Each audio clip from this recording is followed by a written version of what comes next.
মেয়ে যখন প্রতিদিন তো রান্না বান্না করতে হয়, তাই আজকে কি রান্না করব চিন্তা করতে করতে আজকে এই তো চিংড়ি মাছ দিয়ে একদম কচি কচি মিষ্টি কুমড়া রান্না করে ফেললাম।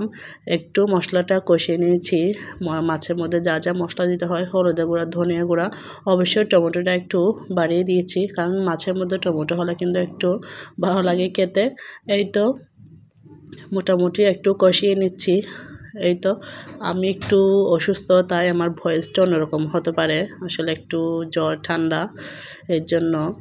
তারপরে যতটুকু পেরেছি, প্রতিদিন তো ভিডিও আপলোড করতেই হয়, এটার জন্য তো ভিডিও এডিট করতেই হয়, এটার জন্য করা।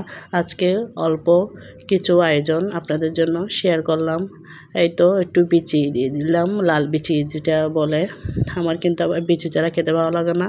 এরপর ওটা যখন রান্না করা শেষ হয়েছে, তারপরও মাছের জন্য মশলাটা কষিয়ে নিলাম।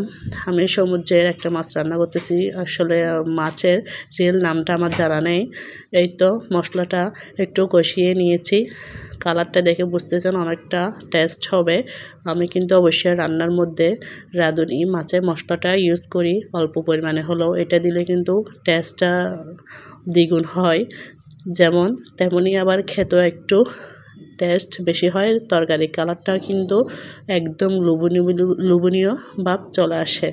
এই তো মাছগুলো দিয়ে একটু হালকা নেড়ে চেড়ে দিচ্ছিলাম, নেড়ে চেড়ে দিয়ে একটু দেওয়ার সাথে সাথে অবশ্যই নাড়লে মাছগুলো ভেঙে যায় না, কিন্তু আবার পরে একটু পর হলে নাড়া যায় না, তখন ডেকচিটা একটু নাড়া দিতে হয়। এই তো ডেকচিটা একটু নাড়া দিচ্ছিলাম যাতে মশলাগুলো মাছের গায়ে ঢুকে যায়।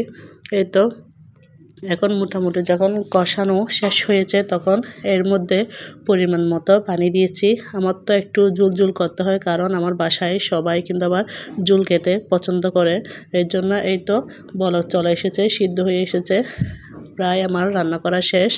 এরপর আরেকটা রান্না বাকি আছে, এর জন্য একটু তাড়াহুড়া করে রান্না করা, খুবই অল্প অল্প আপনাদের জন্য ভিডিও করা, ফুল রেসিপি কিন্তু ভিডিও করা হয়নি। এই তো এখন ধনিয়া পাতা দিয়েছি, ফ্রোজেন ধনিয়া পাতা ছিল আমার। ধনিয়া পাতাগুলো যখন নষ্ট হয়ে যায় আসলে, তখন আমি এগুলো ধুয়ে কেটে একদম ডিপ ফ্রিজে ঢুকাই রাখি, একদম নষ্ট হওয়ার চেয়ে একদম ভালো টাটকা ফ্লেভারটা না ফেললে কিন্তু মোটামুটি খারাপ না। এই তো এবার মুরগিটা রান্না করে নিচ্ছি, মশলাটা কষিয়ে নিয়েছি, কষিয়ে নিয়ে এবার ব্রয়লার মুরগিটা রান্না করতে দিয়ে দিচ্ছি।